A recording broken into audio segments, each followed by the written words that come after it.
मौलाना अशरफ संधू ये शागिर्द थे और बड़े ही मुवद्दत थी उन्हें हज़रत मौलाना हाफिज़ अब्दुल्ला साहब रोपड़ी रहमतुल्लाह अलैह से। हाँ, इतनी मोहब्बत थी कि आप अंदाज़ा करें कि हाफिज़ अब्दुल्ला साहब रोपड़ी रहमतुल्लाह अलैह तकरीबन 64 में फ़ौत हुए, उनका इंतकाल हुआ है। जिस दिन उनका इंतकाल हुआ है, जब उनको ख़बर पहुंची उनकी वफ़ात की, वो भी फ़ौत हो गए। जब उनको ख़बर मिली ना अपने गांव में, बल्लो की, ये बल्लो की है ना, हैड बल्लो की के पास है उनका गांव, ये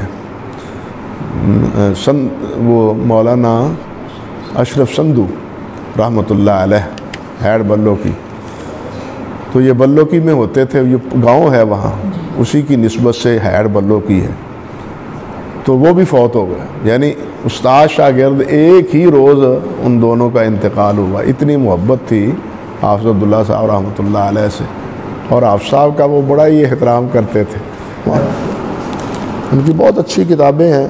एक किताब उनकी शायद आपने देखी है कि नहीं, या सुनी है, पढ़ी है कि नहीं, बड़ी मारकतुल आरा किताब है और बड़ी हलचल उससे मची सी, बल्कि वो फिर अनफियों ने उसको बैन करवा दिया था। नताइज तकलीद, नताइज तकलीद उनकी किताब। उसका मुकदमा बहरहाल हमारे उलमा ने लिखा है। मौलाना सल्फ़ी साहब का अपना ज़ौक़ है, उन्होंने अपनी तबा के तहत लिखा है। हाफिज़ अब्दुल्ला साहब ने, बड़े हाफ़िज़ साहब ने, मौलाना अताउल्लाह साहब ने, वो किताब बैन हो गई थी। तो मैं उसी दिनों 64, 65, 66 में जामिया में था, तो उनके बेटे थे, वो फिर जामिया सल्फ़िया में कुछ किताबें लेके आते थे।